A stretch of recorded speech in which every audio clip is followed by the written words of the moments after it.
पर सबसे पहले कि देखो क्या होता है कि एसएससी सीजीएल का जो आप पेपर देते हैं उसमें बहुत सारे पोस्ट होते हैं, और उसी में से एक सबसे दमदार और सबसे खूबसूरत पोस्ट है हमारा एएसओ इन एमईए। एक छोटी सी क्लिप इसके बारे में हम लोगों ने शेयर किया था, और वो क्लिप जो है 2.5 लाख से ऊपर व्यूज अर्जित कर चुका है। छोटा सा क्लिप, तो जब एक छोटा सा क्लिप 2.5 लाख से ऊपर का व्यूज जा सकता है, तो वहीं पर बच्चों का डिमांड था कि सर आप कंप्लीट वीडियो लेकर आओ और कंप्लीट तरीके से बताओ। ठीक है, पढ़ाई तो हम करते ही रहते हैं, साथ में कुछ ऐसा हो सके जिससे हमें काफी ज्यादा मोटिवेशन मिले, तो वो आप लोगों के हाजिर है, आप लोगों के सामने हाजिर है। मुझे पूरे 2 दिन लगे हैं इस पीपीटी को बनाने में। एक एक बात मैंने कंसल्ट की है, जो लोग ऑलरेडी फॉरेन डिपार्टमेंट में पोस्टेड हैं उनसे भी मैंने इन बातों को कंफर्म किया है कि क्या जो बात ऐसा सुनने में आता है क्या वो सही है या वो गलत है, कितनी बातें सही है कितनी बातें गलत है, क्या जो हम बात करते हैं महीने के 2 लाख 3 लाख रुपए हमें जो सैलरी मिलती है, क्या ये बात में दम है। क्या ये कहा जाता है कि जो बच्चे हमारे जो भी लोग विदेश मंत्रालय में एमईए में पोस्टेड होते हैं उनकी जो सैलरी होती है उसके अलावा जो फायदा हो गया, जैसे मानो कि अगर मैं एमईए में हूं, ठीक है, तो मुझे ऐसा पर्क मिलता है, 5 स्टार फैसिलिटी मिलती है, हेल्थ रिसोर्सेज में बेनिफिट मिलता है कि उस पर्टिकुलर कंट्री के सबसे टॉप अस्पताल में मैं फ्री में अपनी जो है वो इलाज करा सकता हूं अपना अपने फैमिली का। मेरे जो बच्चे होंगे उस स्कूल में, मतलब जैसे मानो अगर लंदन में पोस्टिंग हुई तो लंदन के सबसे टॉप स्कूल में फ्री में ऐसी शिक्षा मिल सकती है। क्या ये बात में सत्यता है?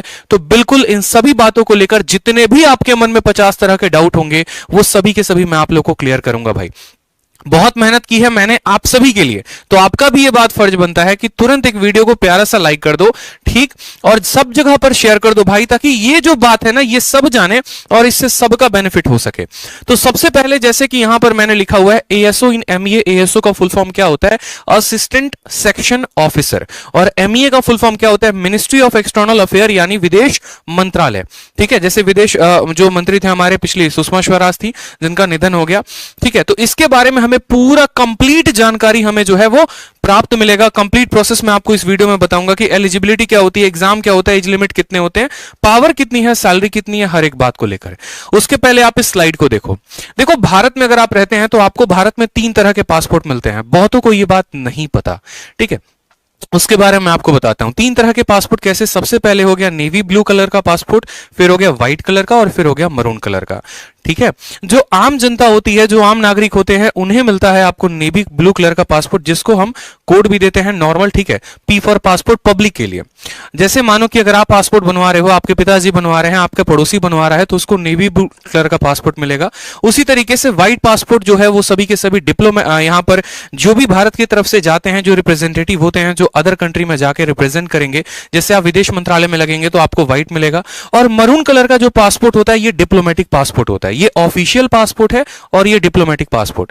अब ये डिप्लोमैट्स कौन होते हैं? डिप्लोमैट्स वो हो गए जो भारत सरकार की तरफ से किसी और कंट्री में जाते हैं, बायलैटरल मीटिंग्स के लिए हो गए, जैसे ठीक है समझौता के लिए हो गया, मिलिट्री एक्सरसाइजेस के लिए हो गए, तो वहां पर आपको मिलता है डिप्लोमेटिक इंडियन पासपोर्ट। जैसे आपने ये भी सुना होगा कि हमारे सीआईएसएफ के कुछ जवान गए और अफगानिस्तान में जाकर वहां पर ट्रेनिंग कर रहे हैं, तो उस समय वो ब्लू कलर के पासपोर्ट से नहीं जाएंगे, व्हाइट कलर के पासपोर्ट से जाएंगे, ऑफिशियल पासपोर्ट होता है। इसीलिए साफ लिखा गया issued to individual representative Indian government, ठीक है, ऑन ऑफिशियल बिजनेसेस, और यहां पर इशू टू इंडियन डेवलपमेंट। तो भाई साहब ये बहुत पावरफुल पोस्ट होती है। एएसओ इन एमईए लगना अपने आप में एक बहुत बड़ी बात है, इसलिए मैंने यहां पर लिखा है पावरफुल पोस्ट इन एसएससी सीजीएल। अब यहां पर बहुत सारी बातों को लेकर आपके मन में असमंजस होगा, कुछ क्वेश्चंस होंगे कि सर कौन सा एग्जाम हम क्वालिफाई करेंगे कि सर हम एएसओ इन एमईए लग सकते हैं, ठीक है, या विदेश मंत्रालय में हमारी एंट्री हो सकती है, पावर क्या क्या होगा सर, एलिजिबिलिटी कितनी होगी, उसके अलावा वर्क प्रोफाइल हो गया, ट्रेनिंग हो गया, सैलरी हो गया, सभी बातों पर एक एक पॉइंट में अच्छे तरीके से हम बात करेंगे। ठीक है, तो सबसे पहले बात करते हैं यहां पर एग्जाम को लेकर कि भाई 2 एग्जाम अगर आप देते हो, एक हो गया एसएससी का जिसमें सीजीएल का पेपर अगर आप दे रहे हैं, और दूसरा हो गया यूपीएससी का। अगर आप 2 पेपर को अच्छे तरीके से क्वालिफाई करते हैं, अच्छे नंबर लेकर आते हैं, सबसे जो टॉप कट ऑफ वाली पोस्ट होती है उनके थ्रू आप विदेश मंत्रालय में एंट्री ले सकते हैं। ठीक है, तो यहां पर हमारे 2 एग्जाम हो गया एसएससी सीजीएल का और दूसरा हो गया हमारा यूपीएससी का। एसएससी सीजीएल को अगर आप क्लियर करते हैं तो आप लगते हैं एएसओ इन एमईए। ठीक है, विदेश मंत्रालय में आपकी एंट्री होती है असिस्टेंट सेक्शन ऑफिसर से। और अगर आप यूपीएससी क्लियर करते हैं तो यूपीएससी को क्लियर करने से क्या होगा, यूपीएससी में सीधा आप जाते हैं आईएफएस कैडर में, इंडियन फॉरेन सर्विस में, और वहां पर आपकी पोस्टिंग होती है। कौन सा पोस्ट मिलता है वो भी आगे चलकर हम आपको बताएंगे। वीडियो को लाइक करते रहिए और चैनल को सब्सक्राइब करते रहिए, हर जगह पर वीडियो को शेयर करते रहिए दोस्तों। तो बात करते हैं सर एसएससी सीजीएल में कौन सा ऐसा पोस्ट है, कैसे कैसे जो है हमें कैसे कैसे पेपर क्लियर करना होगा, क्योंकि यूपीएससी के बारे में अगर मैं वीडियो बनाऊंगा तो वो बहुत लंबी हो जाएगी। तो एसएससी के माध्यम से हम डायरेक्ट एएसओ इन एमईए कैसे लगेंगे, कितने स्टेप्स में हमें पेपर देना होगा, ठीक है, एक एक बात को यहां पर समझिएगा अच्छे से। तो सबसे पहले आपको देना होता है टीयर 1। जब आप टीयर 1, टीयर 2, टीयर 3 दे देते हैं उसके बाद आपको कोई भी पेपर नहीं देने की आवश्यकता होती है, ठीक है। उसके बाद बात करते हैं यहां पर कि सर क्या इसमें कोई भी इंटरव्यू पोस्ट है या कोई इंटरव्यू होता है, तो नहीं भाई, यूपीएससी में इंटरव्यू होता है, एसएससी में इंटरव्यू नहीं होता, ठीक है। क्या कोई फिजिकल टेस्ट होता है, भागना पड़ता है, दौड़ना पड़ता है, साइकिल चलाना पड़ता है, ऐसा कुछ भी नहीं है, कोई भी आपको फिजिकल टेस्ट नहीं है। और यही इस पोस्ट की खूबसूरती होती है, इसी कारण लड़कियां जो हैं वो सबसे ज्यादा इस पोस्ट को पसंद करती हैं। इसके बाद बात करते हैं टाइपिंग टेस्ट होता है, तो हाँ भाई टाइपिंग टेस्ट होता है, और टाइपिंग टेस्ट ज्यादा कठिन नहीं होता, बहुत ही आसान, बहुत ही नॉर्मल होता है, ठीक है। चलो नेक्स्ट बात करते हैं यहां पर पावर के बारे में कि सर पावर कितना है। तो भाई साहब पावर बेइम्तिहा है, बेहताशा पावर है, क्योंकि मैं आपको अभी दिखाऊंगा एक चलकर छोटी सी बात आगे, एक स्लाइड देखोगे ना आपको मजा आ जाएगा। मैं सच बताऊं तो मेरा मानना यह है कि अगर मैं एक वीडियो उससे संबंधित यूट्यूब पर डाल रहा हूं बच्चों को लेकर, तो मैं संपूर्ण जानकारी उनको दे सकूं ताकि उन्हें कहीं और भटकने की जरूरत ना पड़े। तो ये पावर शब्द है तो अपने आप में 5 लेटर का, लेकिन एक एक वर्ड आपको डिफाइन करेगा कि आपका सच में कितना बड़ा रुतबा होता है, कितना ज्यादा सम्मान होता है जब आप एएसओ इन एमईए लगते हैं तब। दूसरी बात करते हैं पैसे को लेकर। तो देखो भारत सरकार में जो नौकरियां होती है ना, यहां पर जो पैसे आपको मिलते हैं 4600 ग्रेड पे के अनुसार से 70,000 से 80,000 मिलती है।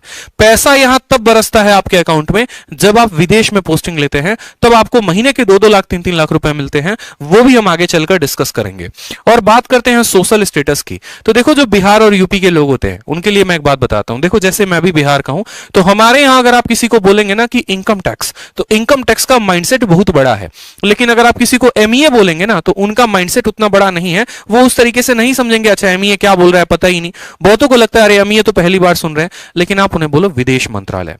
विदेश मंत्रालय के पावर कितने होते हैं, सोशल स्टेटस क्या होता है, एक एक बात को आपको धीरे धीरे करके जानकारी अभी मैं दूंगा वीडियो के अंदर। एक एक बात बताऊंगा मैं आपको कि आपके सच में वैल्यू क्या है। आपका सिर्फ वैल्यू भारत के अंदर नहीं, भारत के बाहर भी है, पूरी दुनिया आपकी कदर करेगी। सभी बातों को धीरे धीरे हम जानेंगे। एलिजिबिलिटी की बात करें तो ज्यादा कुछ नहीं चाहिए, सिर्फ सरकार आपसे यह बोलती है, जो आपकी कमीशन एसएससी है बोलती है कि बेटा देखो तुम ग्रेजुएट होने चाहिए किसी भी रिकॉग्नाइज्ड यूनिवर्सिटी से, चाहे आपने बीटेक किया है, चाहे आपने जो है ऑनर्स किया है, या फिर आपने बीए किया, कोई भी, मतलब ग्रेजुएट होने चाहिए, सिंपल सी बात है। और एज की बात करें तो 30 साल तक की आपकी उम्र होनी चाहिए। 30 साल के अलावा भी रिलैक्सेशन मिलता है, वो अलग अलग कैटेगरीज में होते हैं। जैसे एससी कैटेगरी को अलग मिला, एसटी को रिलैक्सेशन मिलता है, इसके अलावा ओबीसी को एज का रिलैक्सेशन मिलता है, ठीक है। तो ये सभी जो हो गए आपको एज रिलैक्सेशंस भी मिलते हैं, जिसके बारे में अभी कभी डिटेल में बताऊंगा, ठीक है। चलो बात करते हैं जो पावर के बारे में। तो पावर को मैं आपको ये 2 फोटो के माध्यम से दर्शाना चाहता हूं। क्या होता है कि जैसे आपने देखा होगा, एक शब्द सुना होगा आपने, दूतावास, यानी इंग्लिश में एम्बेसी, सुना है ना आपने। अब ये एम्बेसी का शब्द मैं आपको समझाता हूं कि एम्बेसी का मतलब क्या होता है। ये जो दिख रहा है ना फोटो, ये जो बिल्डिंग दिख रही है, ये एम्बेसी है। और ये किसकी एम्बेसी है, तो ये भारत की एम्बेसी है, इंडियन एम्बेसी है। कहां पर है, तो यूएसए में, ठीक है। इसी तरीके से भारत का एक और एम्बेसी है, वो है बीजिंग और चाइना में, ये आपका भारत का दूतावास है, ठीक है। इसी तरीके से पूरे के पूरे विश्व में अलग अलग कंट्रीज में कम से कम 60 कंट्रीज हैं जहां पर मैं आपको बताऊं तो भारत के एम्बेसी हैं। जैसे अगर आप दिल्ली में रहते हैं और दिल्ली में कभी आप अगर घूमने चले जाएंगे नॉर्थ ब्लॉक के साइड में आपको, तो आपको हर कंट्री का एम्बेसी दिखेगा। आपको यहां पर एक तरीके से मैं बोलूं तो चाइना का एम्बेसी दिखेगा, अमेरिका का एम्बेसी दिखेगा, आपको रशिया का एम्बेसी दिखेगा, ठीक है। तो हर कंट्री का एम्बेसी होता है। मतलब क्या कहने का मतलब है कि जैसे कोई भी कंट्री होती है ना, तो उस कंट्री के अंदर ऑलमोस्ट हर कंट्रीज के एम्बेसीज होते हैं जो पावरफुल नेशंस होते हैं। और ऐसा क्यों होता है, क्योंकि मानो कि जैसे अभी आपने एक अफगानिस्तान का केस सुना था कि अफगानिस्तान में जो है पूरी की पूरी सरकार भाग गई और वहां पर जो है वहां के जो आतंकवादी संगठन है उनका पूरा कब्जा हो गया। अब ऐसे केस में क्या हुआ, रातों रात तख्ता पलटा। अब रातों रात तख्ता पलटा तो अफगानिस्तान में जो भारत के निवासी रह रहे थे उनको वहां से बाहर कौन निकाले। आपने एक एयरलिफ्ट की मूवी भी देखी होगी अक्षय कुमार की, वहां पर भी मूवी में यह दिखाने की कोशिश की गई है कि एयरलिफ्ट के माध्यम से उस कंट्री में रह रहे भारत के सभी लोगों को भारत में लेकर आया गया। तो भाई ऐसे तो होता नहीं ना कि मैं अभी जाऊंगा बोलूंगा हाँ भैया चलो 5 एरोप्लेन लेके चलते हैं और अपने दोस्तों को उठा के लेके आते हैं, अपने भारतवासियों को उठा के लेके आते हैं, ऐसा नहीं होता है, ठीक है, ऐसा नहीं होता है। इसीलिए हर कंट्री में अपना एक एम्बेसी होता है, जहां पर उस कंट्री में भारत के रह रहे लोग जाकर वहां पर संपर्क करें, जो भी उनको समस्याएं हैं वो यहां पर बता सकें। ठीक है, और उसी तरीके से ये पूरे के पूरे डेटा को रिकॉर्ड करते हैं और इस तरीके से भारत को मदद करते हैं। एग्जाम्पल के तौर पर मान लीजिए कि मैं फंस गया हूं, कहां में जाकर, लंदन में मैं रह रहा हूं और वहां पर मुझे अपने कास्ट सर्टिफिकेट की जरूरत है, तो मैं जाकर किससे बोलूंगा? मैं अपने इंडियन हाई कमांड से बोलूंगा, मैं अपने इंडियन एम्बेसी में जाऊंगा। तो उस इंडियन एम्बेसी में जाएंगे, वहां पर आपके सारे ऑफिशियल वर्क्स होते हैं। ठीक है, जब कोई कंट्री से भी, आपके इंडिया से भी जाता है या कोई एनआरआई आ रहा होता है, तो सारा का सारा जो वर्क होता है वो आपके अपने कंट्री के एम्बेसी में होता है। तो हर कंट्री में भारत की एक एम्बेसी है, जैसे यूएसए में ये हो गया, उसी तरीके से चाइना में काम भी एम्बेसी हो गई। ठीक है, और इस एम्बेसी में आपकी पोस्टिंग होती है। आप बोलते हैं ना सर विदेश मंत्रालय में जाएंगे तो कहां काम करेंगे, अगर लंदन चले गए तो कहां पर काम करेंगे? तो ये जो बिल्डिंग्स होते हैं, जो एम्बेसी होती है, इसी के अंडर में आपको काम करना होता है। इसमें लो लेवल से लेकर हाई लेवल तक सभी ऑफिसर्स होते हैं जो आपकी सहायता करते हैं, और एक बढ़िया तरीके से आप एक कंट्री के अंदर एक कंट्री रन कर रहे होते हो। इसलिए एम्बेसी को एक और बात भी कहा जाता है, country with in a country. और एक बात को हमेशा ध्यान रखना, एम्बेसी की जो पावर होते हैं बहुत ज्यादा होते हैं। उस देश के ऊपर अटैक हो सकता है, लेकिन कभी एम्बेसी के ऊपर अटैक नहीं हो सकता। अगर एम्बेसी के ऊपर अटैक हुआ, इसका मतलब सीधा है कि आपने उस नेशन के ऊपर अटैक किया है। अभी आपने देखा भी होगा कि इजराइल के एम्बेसी के ऊपर अटैक हुआ था, फिर इजराइल ने उस कंट्री का क्या हाल किया था। ठीक है, आप किसी के एम्बेसी के ऊपर अगर अटैक कर रहे हैं, इसका मतलब आप उस नेशन के ऊपर अटैक कर रहे हैं। यानी सबसे सुरक्षित अगर उस कंट्री में कुछ है तो उसकी एम्बेसी है, और वो सीधा का सीधा एक कंट्री को रिप्रेजेंट करती है। और जब आप इसके अंदर काम कर रहे होते तो सोचिए कि आप एक भारत सरकार की तरफ से भेजे गए एक राजदूत हैं, जो पूरे के पूरे भारतवर्ष को रिप्रेजेंट कर रहा है। इसलिए मैं कह रहा हूं कि इसका जो पावर है और इसका जो सोशल स्टेटस है वो अपने आप में बहुत बड़ा है, बहुत महान है। ठीक है, नेक्स्ट बात करते हैं यहां पर वर्क प्रोफाइल के बारे में, कि चलो भैया इस बिल्डिंग में चले गए, काम कर रहे हैं, लेकिन काम कर क्या रहे हैं, क्या काम हमें मिला है? तो वहां पर जाने के बाद कम से कम 10-15 तरह के काम होते हैं जो नॉर्मली ऑफिशियल ऑन रिकॉर्ड हैं, लेकिन मैंने यहां पर फिलहाल तरीके के 3 काम लिखे हुए हैं। जैसे मानो यहां पर आपने आईएफएस ऑफिसर सुना है, सिर्फ ना कि बाहर की बात कर रहे हैं, हम इंडिया की भी बात कर रहे हैं। आईएफएस ऑफिसर कैसे आते हैं? यूपीएससी से। यूपीएससी आप देते हैं तो आईपीएस बनते हैं, आईएएस बनते हैं, और एक और होता है आईएफएस, इंडियन फॉरेन सर्विस। और इंडियन फॉरेन सर्विस के जो असिस्टेंट होते हैं वो सीधे के सीधे किससे जाते हैं? एसएससी सीजीएल से।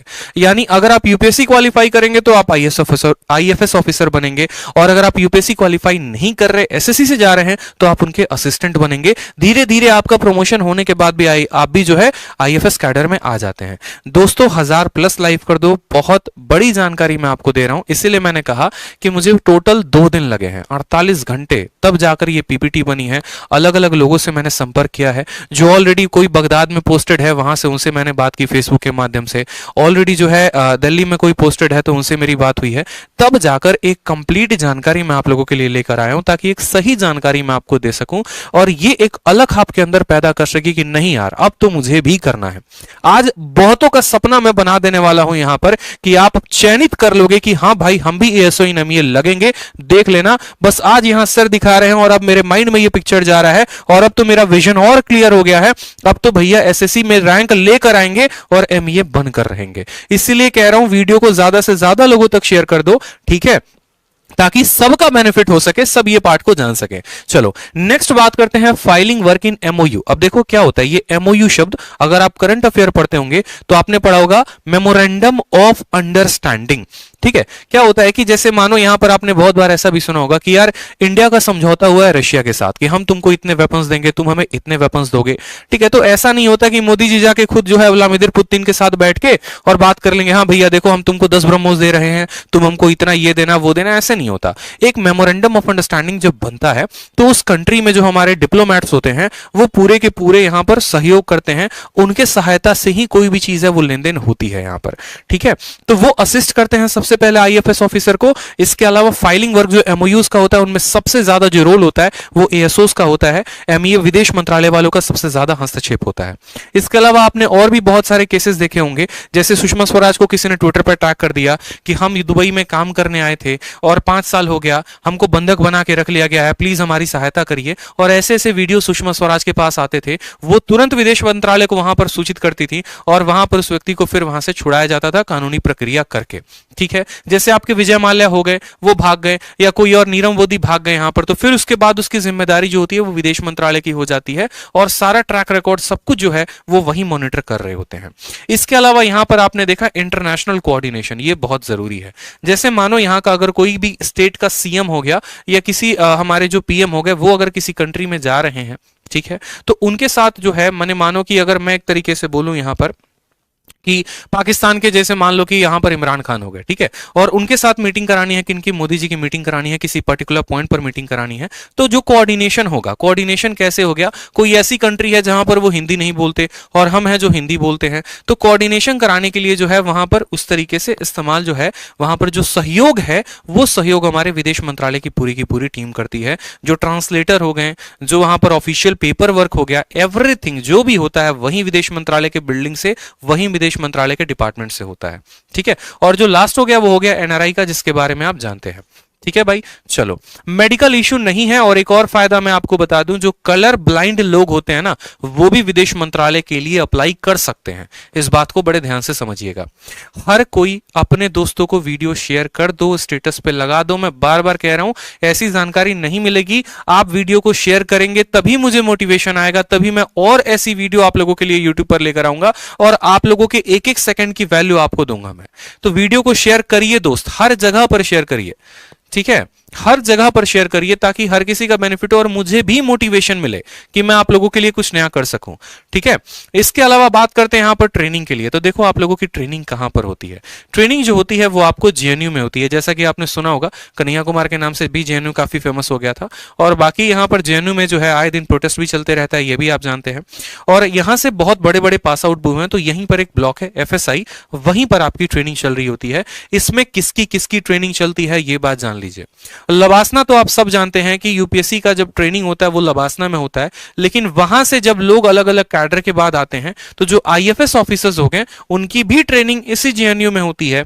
एसएससी सीजीएल के माध्यम से जो एमईए जाते हैं, एएसओ इन एमईए, उनकी भी जो आपको ट्रेनिंग हो गई वो इसी बिल्डिंग में होती है। इसके अलावा सीएचएसएल से जो एलडीसी हैं, एलडीसी में जो डिपार्टमेंट में जो अलग अलग जाते हैं टाइपिस्ट, उनका भी ट्रेनिंग इसी बिल्डिंग में होता है। और ट्रेनिंग का जो पीरियड रहता है वो 30 डेज का रहता है। इसी 30 दिन के अंदर आपको हर एक बात का जो है जानकारी दिया जाता है।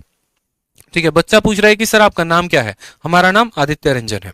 ठीक है, और ट्रेनिंग में मुख्यतः किन बातों के ऊपर फोकस किया जाता है। ट्रेनिंग में मुख्यतः आपको इस बात पे फोकस किया जाता है कि आपको पासपोर्ट कैसे बनाना है। पासपोर्ट पे आपको, जैसे आपने देखा होगा, अगर आप अभी चले जाओ मानो पासपोर्ट बनवाने, तो पासपोर्ट बनवाने कहां जाओगे, जो आपका विदेश मंत्रालय का विभाग है वहीं पर जाओगे आप।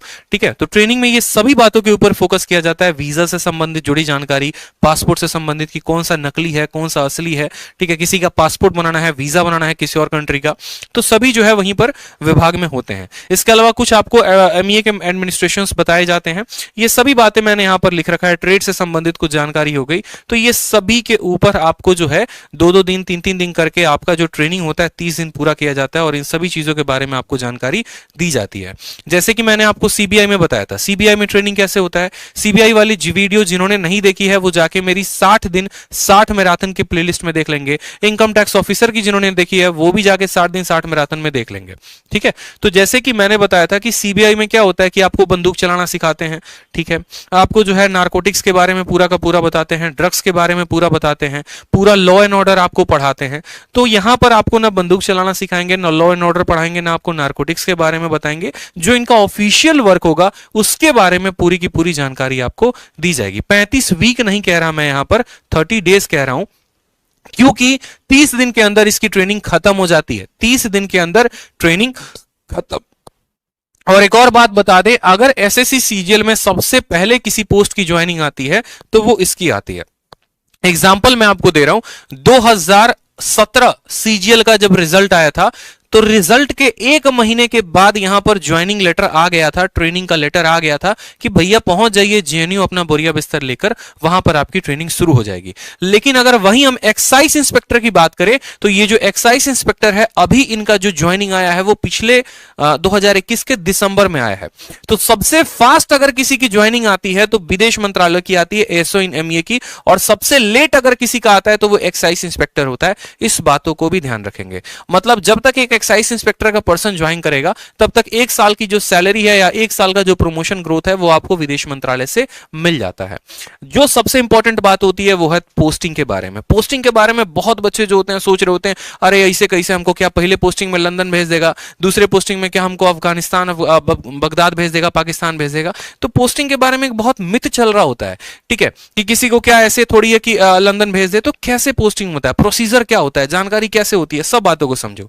सबसे पहले तो यहां पर अगर आप भारत में सेवा देना चाहते हो तो आप भारत में एमईए ऑफिस दिल्ली में काम कर सकते हो, ठीक है। जब आप 2 साल 3 साल जब आप काम कर लेते हैं, जब आपकी थोड़ी सी सीनियोरिटी हो जाती है, उसके बाद यूं समझ लीजिए जैसे आप गेम खेलते हैं ना, एक लेवल को क्रॉस किया तो दूसरा लेवल आपके लिए खुल जाता है। सेम तरीके से जब आप 2 साल 3 साल यहां पर काम कर लेते हैं दिल्ली में रहकर, तो उसके बाद आपको विदेश जाने के रास्ते खुल जाते हैं और आप अलग अलग कंट्रीज में जा सकते हैं।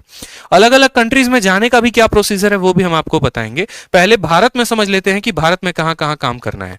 कोई अगर दिल्ली में जॉब करना चाहता है तो दिल्ली में कर सकता है, और अगर दिल्ली में जॉब नहीं करना चाहते, आप किसी और स्टेट के हैं, कोई जैसे मानो यहां पर चंडीगढ़ का है, या कोई पंजाब का है, कोई हरियाणा का है, कोई उत्तराखंड का हो गया, तो आपके अलग अलग स्टेट में भी रीजनल ऑफिस होते हैं, पासपोर्ट ऑफिस और स्पार्ट पोस्ट ऑफिस में जो है आप वहां पर वर्क कर सकते हैं, ठीक है। तो ये तो हो गया हमारा इंडिया का बात। नेक्स्ट बात करते हैं फॉरेन पोस्टिंग के बारे में। फॉरेन में कितने तरह के पोस्टिंग होते हैं, यहां पर देखो छोटे से स्लाइड के माध्यम से बताया है, ठीक है भाई। चलो, फॉरेन पोस्टिंग में क्या होगा, देखो कितने तरह की कंट्रीज होती है। एक होता है ए स्टार कंट्री, दूसरा होता है ए, फिर होता है बी कंट्री, फिर होता है सी कंट्री, फिर होता है सी स्टार, और इसके बाद भी एक और कंट्री होती है। इसके बारे में संपूर्ण जानकारी मुझे उस भाई से मिली जो ऑलरेडी बगदाद में है और जो ऑलरेडी एएसओ इन एमईए है। उन्होंने पूरी की पूरी जानकारी दी। उन्होंने कहा कि भाई ऐसे नहीं होता है कि तुम जो है सीधा का सीधा लंदन चले जाओगे काम करने। एक प्रोसीजर होता है, प्रोटोकॉल होता है। प्रोटोकॉल क्या होता है, जैसे मानो सबसे पहले मैं एएसओ इन एमईए लगा। एएसओ इन एमईए लगने के बाद क्या हुआ कि मैंने 2 साल 3 साल भारत सरकार में सेवाएं दी, दिल्ली में जो है मेरा पूरा का पूरा काम चला। उसके बाद हमारे लिए ऑप्शंस बाहर जाने के खुल जाते हैं। बाहर जाने के कितने ऑप्शंस है, तो एक तरीके से यूं समझ लो 60 कंट्रीज हैं, लेकिन शुरू में जो हमारे पास ऑप्शन आता है वो 30 कंट्री का आता है। उस 30 कंट्री में हमें अपना फॉर्म फिलअप करना होता है। फिर पूरा का पूरा पेपर वर्क होता है, और पेपर वर्क होने के बाद तब वो पहुंच जाता है आपके ऑफिस में, और फाइनली कुछ महीने के अंदर आपके पास आ जाता है कि हाँ आपको ये कंट्री मिला है। अगर मानिए कि आपको पाकिस्तान मिल गया और आपको पाकिस्तान नहीं जाना है तो आप जाने के लिए बाध्य नहीं है, कोई आपको फोर्स नहीं कर रहा है, आप मना भी कर सकते हैं। लेकिन मना करने के बाद क्या होता है कि कुछ महीने के ऊपर आपके बैन लग जाता है। कुछ महीनों तक आपके ऊपर बैन लगा रहता है कि अब आप अप्लाई भी करेंगे दोबारा से तो ऐसा नहीं होगा। ऐसा क्यों होता है, क्योंकि यार देखो जब आप पोस्टिंग के लिए फॉरेन में अप्लाई कर रहे होते हो तो बहुत सारे पेपर वर्क होते हैं। अब भारत सरकार ने इतना पेपर वर्क किया और आपने झटके भर में जो है उनका दिल तोड़ दिया, कहा कि नहीं भैया हम तो जाएंगे ही नहीं, तो इसीलिए आपको कुछ महीने के लिए बैन किया जाता है। लेकिन उसके बाद फिर ऑप्शंस फिर से खुल जाते हैं। अब बात करते हैं ये जो कंट्रीज हैं, कोडिंग है, इस कोड में किस किस तरह के कंट्री आते हैं। जैसे ए स्टार हो गया, ए स्टार में न्यूयॉर्क हो गया, लंदन हो गया, जितने बड़े बड़े शहर हो गए, बड़ी बड़ी कंट्रीज हो गई, वो सभी के सभी ए स्टार्स में आती हैं। ठीक है दोस्तों, वीडियो को लाइक कर दो। मैं बार बार कह रहा हूं सभी के सभी वीडियो को शेयर करो, लाइक करो, चैनल को सब्सक्राइब करो। ठीक है, वीडियो को हर जगह पे शेयर कर दो। 1000+ लाइक चाहिए दोस्तों। बहुत इंपॉर्टेंट और बहुत सही कंटेंट हम आपको दे रहे हैं। ठीक है, इसीलिए इस कंटेंट के दम पे एक मोटिवेशन मुझे मिले, इसीलिए मैं कह रहा हूं कि हर जगह वीडियो को शेयर करिए, लाइक करिए। ठीक है, उसके बाद बात करते हैं, जैसे ए हो गया हमारा, यहां पर आता है लंदन जैसा आपका कंट्री हो गया। ठीक है, फिर बात करते हैं यहां पर बी नंबर में, जैसे बीजिंग। बीजिंग कहां है? चाइना में है, जिसकी मैंने आपको फोटो भी दिखाई थी यहां पर, और जिसका मैंने कहा भी था कि देखो ये बीजिंग है। ये आपका बी कोड कंट्री हो गया। बीजिंग कहां गया? चाइना में। ये आपका भारत का एम्बेसी है वहां पर। ठीक है, जैसे बैंकॉक का भी आपने नाम सुना है, तो बैंकॉक भी किस में आता है? तो बी कंट्री में आता है, बी कोड में आता है। सी हो गया आपका मॉस्को। मॉस्को कहां है बताओ? रशिया में। ठीक है, तो मॉस्को जो है अगर आपको है तो आपको सी कंट्री के लिए अप्लाई करना पड़ेगा। नेक्स्ट हो गया आपका सी स्टार, और इसको स्टार क्यों दिया गया है? इसको कभी कभी हार्ड कंट्रीज भी कहा जाता है, जैसे आपका इस्लामाबाद। इस्लामाबाद का मतलब यूं समझ लो पाकिस्तान। ठीक है, तो अब मैं बताता हूं कि यहाँ पर पोस्टिंग के प्रोसीजर्स क्या क्या हो गए। जैसे मानो मैंने फॉरेन पोस्टिंग के लिए अप्लाई किया, तो शुरू शुरू में जो हमें स्टार्टिंग मिलती है वो हमें C+ स्टार कंट्री से मिलता है, C स्टार कंट्री से मिलता है, जैसे अफगानिस्तान हो गया, पाकिस्तान हो गया, ठीक है, बगदाद हो गया, इन कंट्रीज में पोस्टिंग होती है। जैसे जैसे सीनियरिटी डेवलप होते जाती है या जैसे जैसे आपका जो है थोड़ा थोड़ा वर्क एक्सपीरियंस बढ़ते जाता है, फिर आपको C स्टार के बाद C दिया जाता है, C के बाद B होता है, B के बाद A होता है, A के बाद A स्टार होता है, और इस तरीके से इस ऑर्डर में आपकी पोस्टिंग होते जाती है। यानी अगर यूं सोच ले कि पहले पोस्टिंग में ही हमको लंदन ट्रांसफर मिल जाएगा, तो ऐसा पॉसिबल नहीं है। एक आधा एक्सेप्शनल केस होते हैं जिसमें अगर आपका किसी के साथ कोई पहुंच है, नेता के साथ या किसी के साथ, तो आप अपनी पोस्टिंग इनमें किसी कंट्री में करवा सकते हैं। अन्यथा आपको जो जनरल प्रोटोकॉल है, प्रोसीजर है, आपको उसी तरीके से फॉलो करना पड़ेगा और उसी तरीके से आपकी पोस्टिंग होती है। ठीक है, नेक्स्ट बात करते हैं सैलरी के बारे में।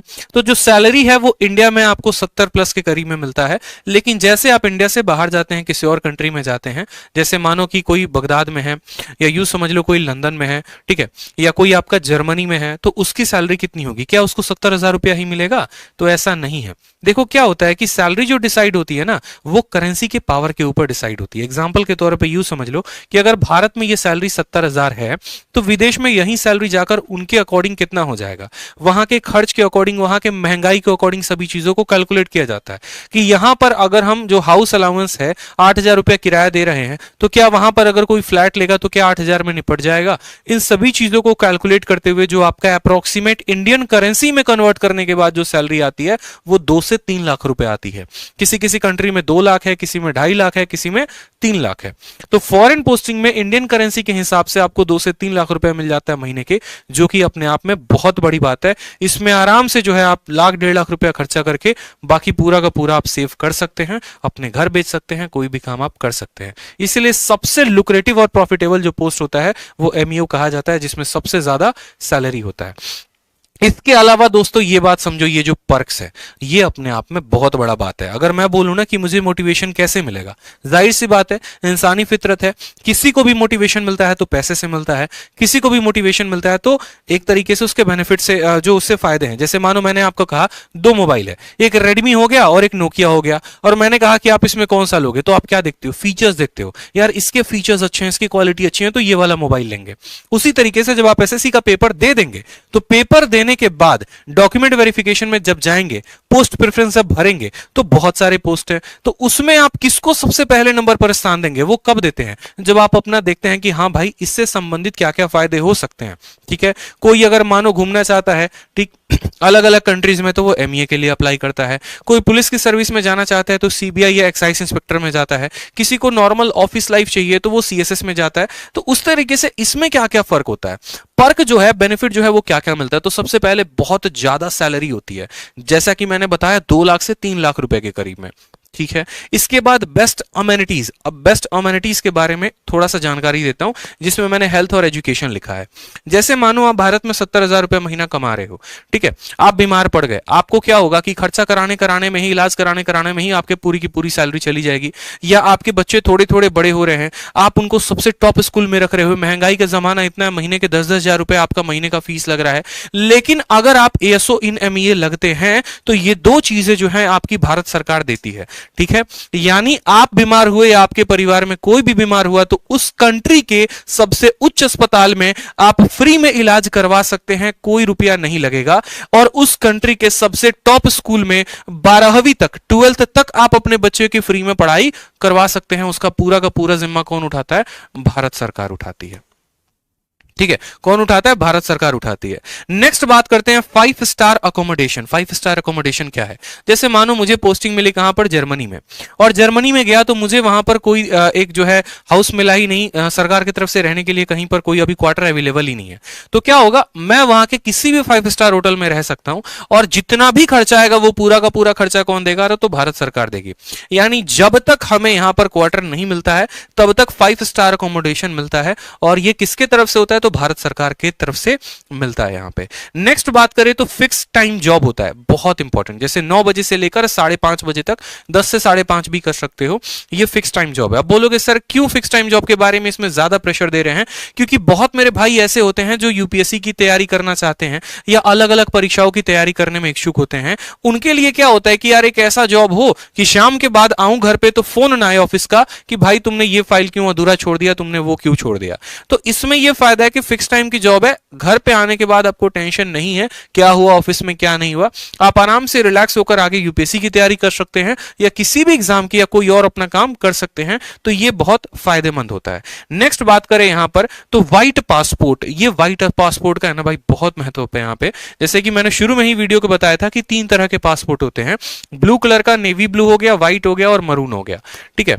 और ये जो पासपोर्ट है ना, यही एक तरीके से बोले हिंदी में तो आपकी जो औकात है वो बताती है कि आप सच में कितना वैल्यू रखते हैं किसी कंट्री के लिए, इंडिविजुअल कितनी पर्सनालिटी आपकी वैल्यू होती है यहां पे, ठीक है।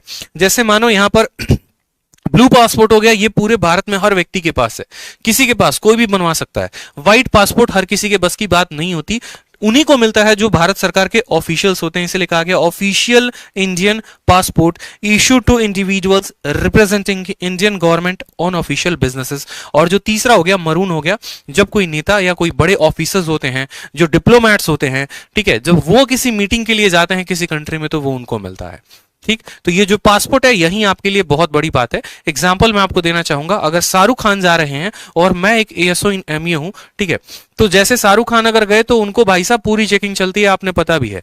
बहुत ऐसे कंट्रीज होते हैं ना पूरा बढ़िया तरीके से चेकिंग करेंगे कपड़े हटा हटा के, लेकिन अगर मेरे पास ये पासपोर्ट है तो किसी की कैपेसिटी नहीं है कि कोई हमें हाथ तक भी लगा के दिखा सके, क्योंकि ये पासपोर्ट का मतलब मैं इस कंट्री को रिप्रेजेंट कर रहा हूं, मैं अपने आप को रिप्रेजेंट नहीं कर रहा। ये पूरा का पूरा देश मेरे से संबोधित हो रहा है और आप मुझे हाथ लगा रहे हो, उसका मतलब आप मेरे नेशन के ऊपर, ठीक है, पॉइंट आउट कर रहे हो। तो ये चीजें जो है दौरे के थोड़े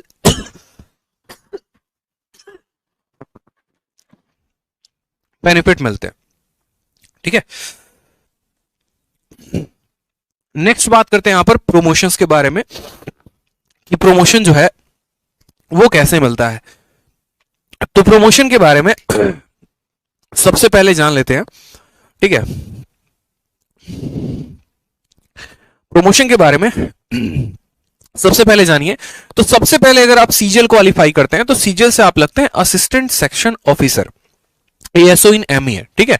और एएसओ इन एमईए के बाद क्या होता है कि क्या वहीं पर हमारी कहानी खत्म हो जाती है क्या? उसके आगे हमें कोई पेपर नहीं देना होता, ऐसा नहीं है, उसके आगे भी पेपर देना होता है और भी बहुत सारी बातें होती हैं। जैसे अगर आप कोई पेपर नहीं देना चाहते तो 12 से 13 साल के अंदर, ध्यान से मेरी बात को समझिएगा, 12 से 13 साल के अंदर आपका प्रमोशन हो जाता है सेक्शन ऑफिसर पे, ठीक है। लेकिन अगर आप डिपार्टमेंटल एग्जाम देते हैं तो डिपार्टमेंटल एग्जाम में क्या होता है कि डिपार्टमेंट में भी जाने के बाद एग्जाम होता है। आप किसी कोई ऐसा पर्सन होगा जो सिलेक्टेड होगा, आप उनसे पूछना, ठीक है, वो खुद आपको बताएंगे कि चाहे वो स्टेनो है या फिर टैक्स असिस्टेंट है। तो ये सभी लोग जो होते हैं ना, अगर मानो कोई बंदा टैक्स असिस्टेंट है तो वो डिपार्टमेंटल एग्जाम दे देकर इनकम टैक्स में जा सकता है। उसी तरीके से असिस्टेंट सेक्शन ऑफिसर जो है वो डिपार्टमेंटल एग्जाम देकर 4 से 5 साल के अंदर प्रमोशन लेकर सेक्शन ऑफिसर बन सकते हैं। और फिर उसके बाद सेक्शन ऑफिसर से 9 से 10 साल के बाद आपका प्रमोशन होगा तो आप अंडर सेक्रेटरी बनोगे और अंडर सेक्रेटरी आप एसएससी के माध्यम से आओगे। और अगर आप यूपीएससी के लिए प्रिपेयर कर रहे हो तो आपकी जो डायरेक्ट पोस्टिंग होती है वो अंडर सेक्रेटरी के ही होती है, इसलिए मैंने लिखा है आईएफएस कैडर। यूपीएससी निकालोगे तो यहां से आपकी प्रमोशन से स्टार्ट होंगे और एसएससी निकालोगे तो सबसे पहले एएसओ बनोगे, फिर प्रमोशन होकर सेक्शन ऑफिसर, फिर प्रमोशन होकर अंडर सेक्रेटरी, फिर अंडर सेक्रेटरी के बाद डेप्यूटी डायरेक्टर और फिर डेप्यूटी डायरेक्टर के बाद डायरेक्टर। इसके बाद भी पोस्ट होते हैं लेकिन वहां तक एसएससी कैंडिडेट नहीं पहुंच पाते हैं, ठीक है। तो बताओ मुझे यहां पर एक बार कमेंट सेक्शन में कि कैसा लगा आज का आपको एमईए का वीडियो। क्या आप आज से कसम खा रहे हैं, क्या आप आज से प्लेज ले रहे हैं कि भाई बनना तो अब एमईए ऑफिसर ही है?